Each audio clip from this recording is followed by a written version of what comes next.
Introduction. So yeah, I'm Greta Dolcetti, and today I'm going to show you our latest work towards a high-level linter for data science. This is a joint work with Agostino Cortesi, Caterina and Enea Zaffanella.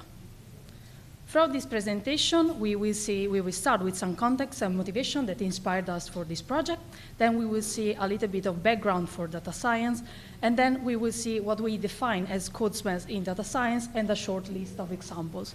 Then we will delve into more static analysis related parts, talking about our abstract domain design and the type rules that we use throughout our analysis. We will briefly talk about the implementation, and then we will conclude with some future work that we have in mind. So, as you may know, in recent years, the volume of the data that's available on the web for the user has exploded. And this has led to a consequently explosive growth in the field of data science. But on the other hand, we also know that data science is an inherently interdisciplinary field in which expertise is coming from different areas, such as computer science, biology, bioinformatics, and statistics, come together and converge to focus and work on one thing, the data. So this complex nature of data science makes it subject to subtle yet result-compromising mistakes. And in this context, it is our goal to develop a high-level linter for data science code smell. But I want to do a disclaimer. So it's absolutely not our goal to develop some kind of prototype that is an oracle and dictates to the user what they have to do with absolute certainty. Instead, we want to provide the user with a tool that provides them with the possible unwanted behaviors and encourages critical thinking about the adopted solution. So, as I said, data science is quite complex, but different phases can be usually recognized in the data science pipeline. For example, data scientists usually start with the exploratory data analysis phase, also called EDA. In this phase, they try to study the data that they are working on, and they do so by computing some kind of statistical indicators, such as mode, mean, or median, and try to understand what's the statistical distribution of the data that they are working on. Then, after they finish the EDA, it is a common practice to proceed with the data visualization phase, in which graphical plots of the data are created to have a better visualization of the data and to better see if there are like any outliers or to better understand the statistical distribution of the data. Once we have done that, it's common to proceed with a more technical phase, which is the data cleaning and pre-processing phase. And during this step, the data science removes the outliers, so values that are too big or too small, for example, and they apply some transformation to the data so to make them more fitting to the goal that they want to solve. This kind of transformation includes some kind of standardization or normalization. Then, when the data are ready to use, it is common practice to build a machine learning model on them, to train the model on the data, and to conclude with the performance evaluation of that model. And I want to point out that errors can happen in each one of these phases. So, as I said, there are some challenges in analyzing data science due to the complex nature.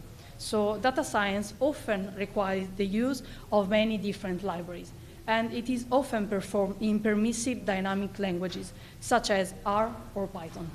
And on the other side, the data scientists often adopt an interactive execution over a sequential execution that we are more used to. So to tackle this kind of issue, in our proposal, we target the most common libraries. So we target NumPy, Matplotlib, scikit-learn, and of course pandas. And we propose an abstract type system to deal with the dynamicity of the language we chose, which was Python. And we decided to ignore interactivity. So if we are to analyze a notebook, we simply consider the code of the notebook from cell 0 to cell L sequentially. So, as I said, due to the explosion of data science field, many tools have been developed. For example, we have some low-level linters tools like PyLint that provides the user with some hints about possible guideline violation. We have some type checker like MyPy, but this kind of type checker often relies on Python concrete annotation that luckily are often missing in the real code. we had some data validation tool like Pandera that work on the concrete code, and they perform some data schema validation or some statistical testing on the concrete data. As I said, each one of the tools has its own kind of limitation in detecting high-level data science code errors. So again, it is our goal to infer a reason about more abstract data types and to potentially capture a broader and less conventional set of errors and code smells. Now we can finally define what we intend as a code smell in data science. So in this context, we consider a code smell an action that is legal in the language of choice, so that it does not raise an exception in Python in this case, but it may be a logical or methodological mistake, and it may potentially lead to incorrect results. But I want to start and point out what we are not interested in. And I want to do that using a very, very small example. So in this example, we have a data frame containing one column whose name is fruit, and this is a string type column. Then our data scientist wants to compute the mean on this column. But since this is an attempt to compute the mean on a string type data frame column, this results in a value error exception. So in this case, the program terminates, an exception is raised, and the error is already handled by the language interpreter. So this is the kind of thing we are not looking for. We are not interested in that, because if the user wants to continue development his data science code, he has to deal with that because an execution is already raised. So here, the idea is that we want to focus on more subtle mistakes that do not interrupt the execution, the program execution, and therefore can be more subtle to spot, and they can silently propagate their error throughout the code. And now we can see some kind of what we intend as code smells in data science. As I said, errors can happen each one of the phases that I've showed you before. For example, we can have some kind of misleading data visualization. Here, in this example, we have a data frame containing two columns. One was named fruit, and the other one is amount. One is a string type column, and the other type is an integer type column. Then, since we are in the data visualization phase, and we want to plot the data that we are working on, our data scientist calls the plot function. And the problem is that the plot function, the default plot function, creates a line plot, which you can see here on the left. In this case, no exception is raised because this is legal in Python, this is legal in pandas, but this plot can be deemed inadequate. Why? Because the line plot implies continuity where none exists. What's the continuity between apple and banana? And those are strings, so it's difficult to consider them as numbers. Of course, in this case, we have a better alternative, which is for the user to use the bar chart function always provided by matplotlib. In this case, we create the bar chart that we can see on the right, and this is better for categorical data. It suits better the plot for categorical data since it creates a bar for each category, and the height of the bar is the value for that category. It does not imply continuity, so it's a better option in this case. That was an error kind of like easy to spot because we can see that error, but we have more silent errors, such as misleading central tendency measure. This is a very, very toy example in which we have a data frame containing T1 and T2. And in our example, those are the times that, as we often do, our data scientists measured during some experimental execution. And then the user wants to compute creates a speed up column, which is the division between the old time and the new time. Then the user wants to see, on average, how fast they are. So what they do is that they compute the mean on the speed up column. And this is legal because the speed up column is a column of numeric values.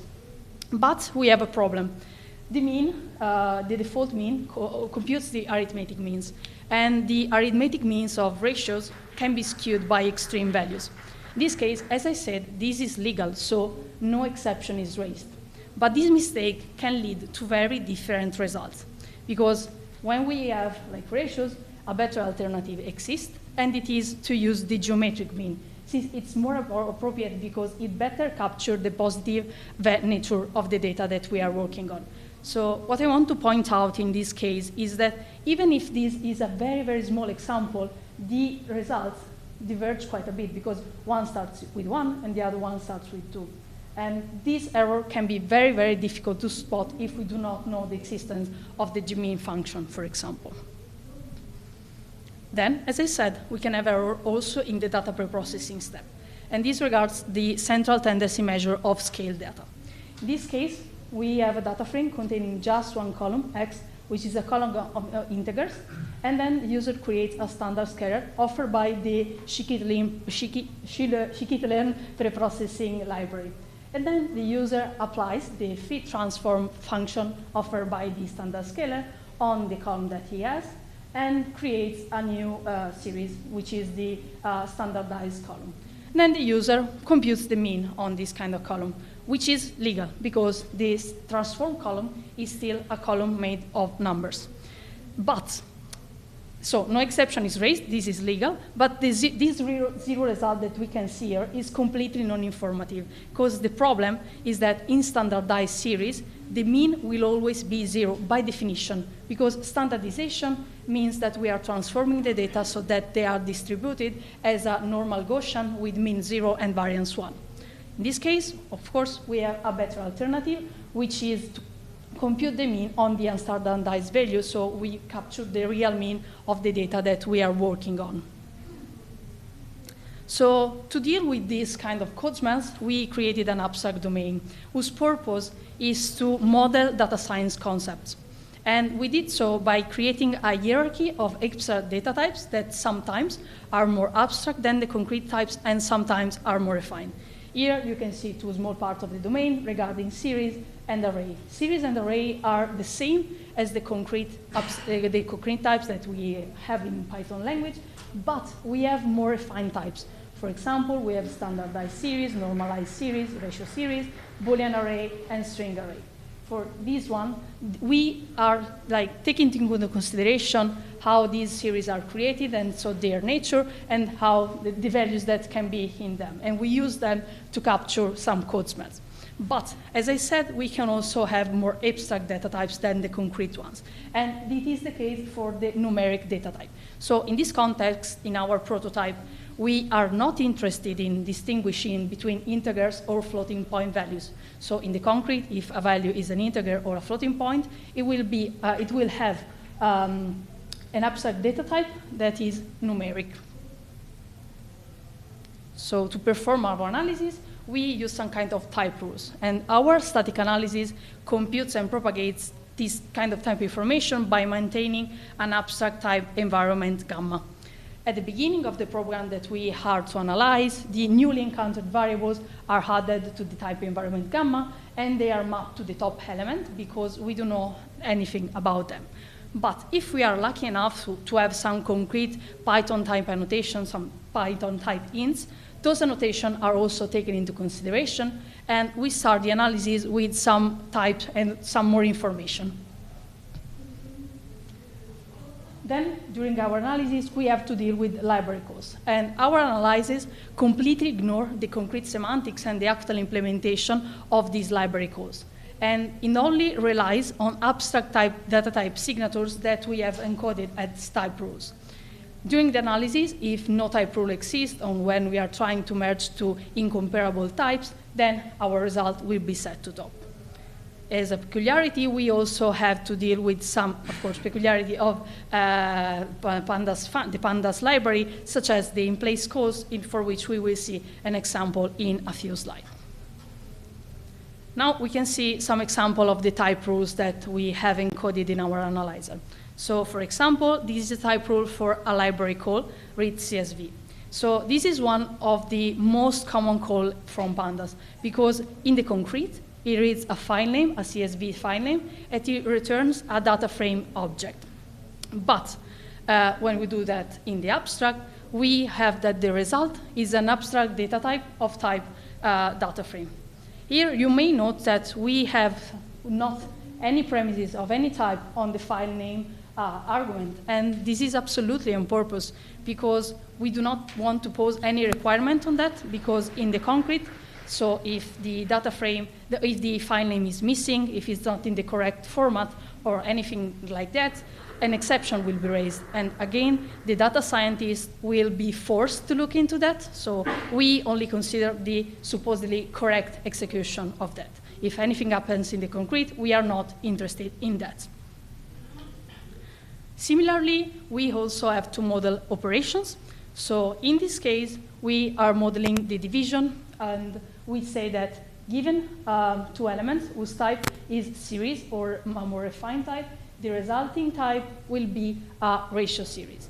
And this rule is meant to capture the possible speed-up values and the related warning that we have seen before. Of course, we can also model more complex call in which we can specify different types for the caller and the argument of the call. This is the case for the fit transform call, in which we have an element of type standard scalar that calls the fit transform function of an element of type series. And this results in a standardized series that we have seen before. We can have also some case on homologous, or the same name for the function, and of course, we can specify that on the element that is calling the function. So we have a similar rule for the min-max scalar that returns a normalized series, not a standardized one. So we can have different levels of refinement and specification. As I said, we also have to deal with the in-place call. Now, we know that in the concrete, the in-place flag can switch between functional and imperative side. And here we have a result. This call in the concrete, if it was not in place, will return a series element. But since this call is in place, this in the concrete will return the non-Python object. And so this assignment in particular of this example is likely a codesman, because then the user can perform and call some kind of function on the non-object, which will result in a codesman. So to handle this particular peculiarity of pandas, we encode that in a type rules that says that if, in this case, a series or a more refined type calls some kind of function with the in-place flag equal to true, we return a special abstract data type, which is non-red. And if non-red is assigned, this triggers a warning.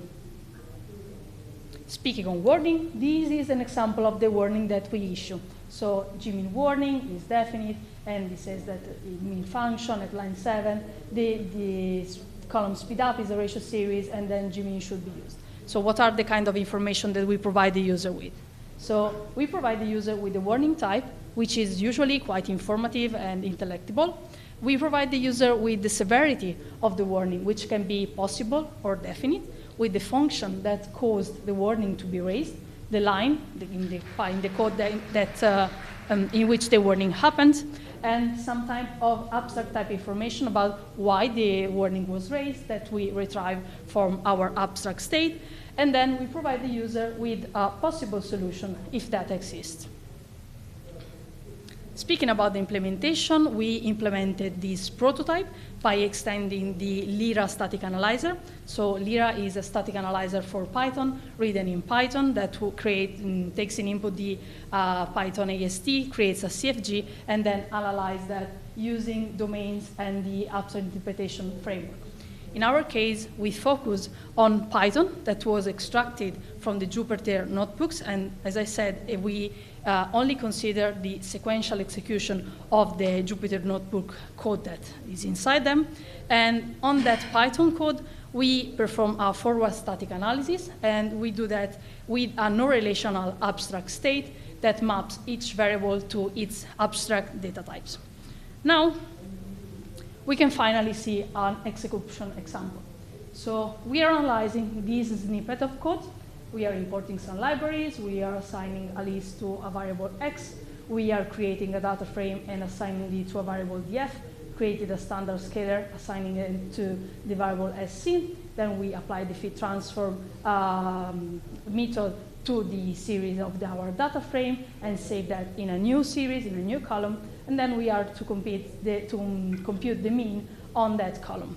So when we analyze the program, since in this case we are not lucky enough and we do not have any kind of Python concrete type annotation, we start with all the variables that are mapped to top, because we do not have any information about that. Then we analyze the first assignment, and after the first assignment, we can say that X is a numeric list, and this is because the right-hand side of the assignment is a list display containing just integer types. Then we analyze, Then we analyze the second assignment, in which we create a data frame object, and then the f is assigned to the data frame abstract data type. We do the same in a very similar way from the standard scalar constructor, and then C is a standard scalar. And we use this kind of information when we are analyzing this more complex code. Because here we have that there is a standard scalar calling a fit transform function on a series of the data frame. And therefore, the left-hand side will be assigned to the abstract data type standardized series. And then finally, we come to our problematic code. So here we are computing the mean on the standardized series. But I want to make you note two things. The first one is that in the end, X mean will be of numeric data type, because this is a legal action. So if the user is really sure that they want to do this, they can do it, because in the concrete execution, this will be a number. But in our abstract analysis, we are issuing a warning, and we say that we issue a scaled mean warning, which is definite, and it was caused by the call of mean on the f of x norm at line 7, because the f of x norm is a standardized series, and therefore the mean may be not meaningful. So once we have done that, we conclude our analysis, and we have the result about our abstract data type. So speaking on future work, of course, we are planning to extend the design with new data types and new rules. We want to capture new warnings, and to do so, we will probably need feedback from data scientists, but also if you have any kind of suggestion, please reach out to us. Then we want to improve the precision of our analysis by using some kind of data schema, either provided by some user annotation or by computing the concrete info call on the data frame that we are analyzing. We are also planning to run an experimental evaluation on real Kaggle notebooks, and once our prototype will be robust enough, we plan to integrate that into existing workflows in the form of a Visual Studio extension. So to conclude, we are good for the development of a linter for data science, which is still in progress. We focus on high-level data science code smells. We use a high-level abstract type system, using abstract type annotation for library codes during the analysis, and performing checks for library codes for consistency with those annotations, either way issuing a warning. And with that, I conclude my presentation, and I'm happy to answer any question if you have any.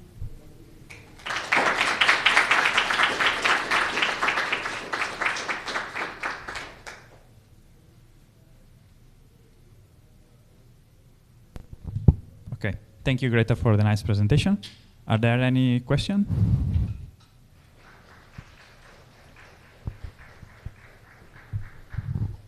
So very nice talk, very interesting.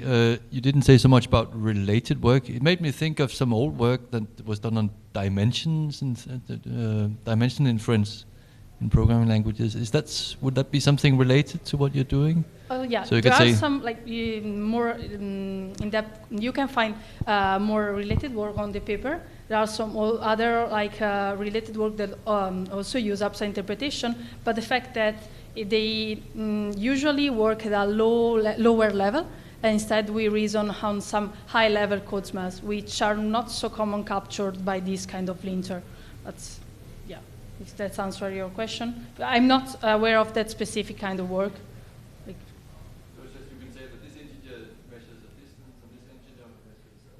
Sorry, can you repeat that again? So you refine your types and you say this integer actually represents a measure of distance, and this one represents time. Okay. And so you can catch certain errors. Okay. Yeah. I was not aware of that, but we can maybe integrate that, because the more information you have about the type that you're using, the more code smell you are able to capture probably. So yeah, thank you.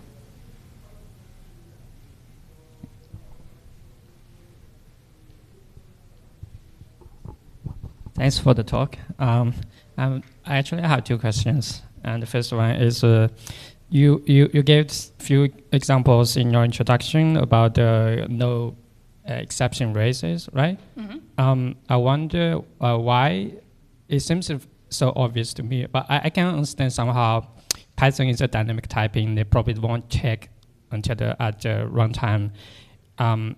Is that exceptions is not raising because the programmer didn't actually capture it, or it's because no exception from the library that the code?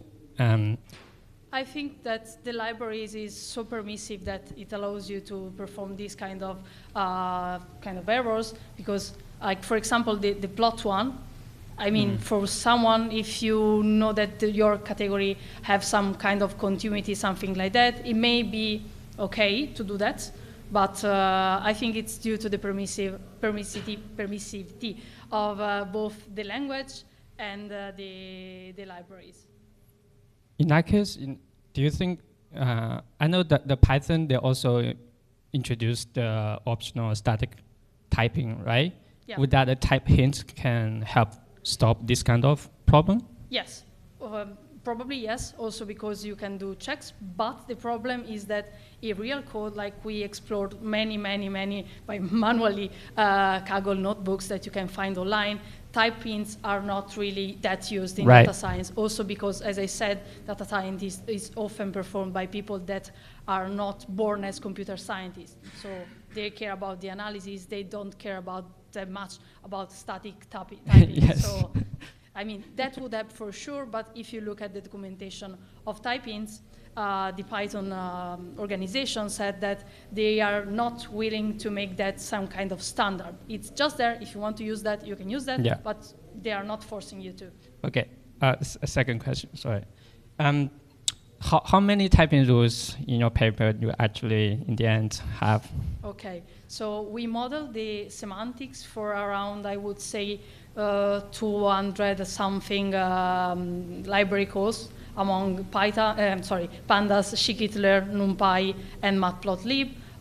Some of them are really simple. Some of them have like many cases and different abstract return types, so they are quite complicated.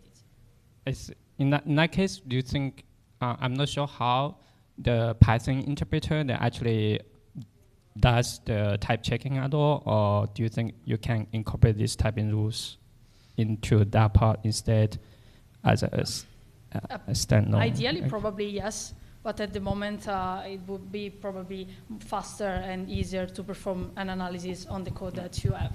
So cool. Yeah. Thank you. No, you're welcome. So, okay. Just last question. Thank you for the talk. Do you plan to support, you talked about there were rules for these library functions, right, that are known. Do you plan to support users being able to define their own class objects and calls and then their own rules that they want? Yeah, that's another part of future work. We are planning to also create some sort of DSL in which you can express your rule, your abstract data types, and therefore you can make the analysis more tailored to your needs. So yeah. You're welcome. Okay, just last quick question. Yeah, so very quick but a related question. So yeah, when you present things like this, it seems like it would be very nice for users to be able to define their own code smells, specific to their kind of applications.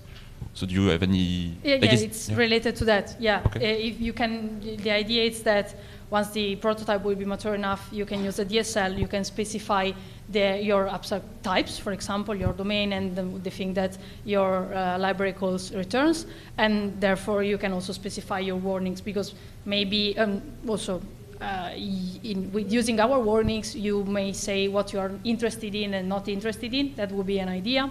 But also, of course, it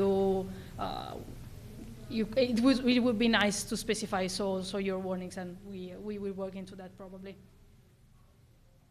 Okay, let's thank Greta again.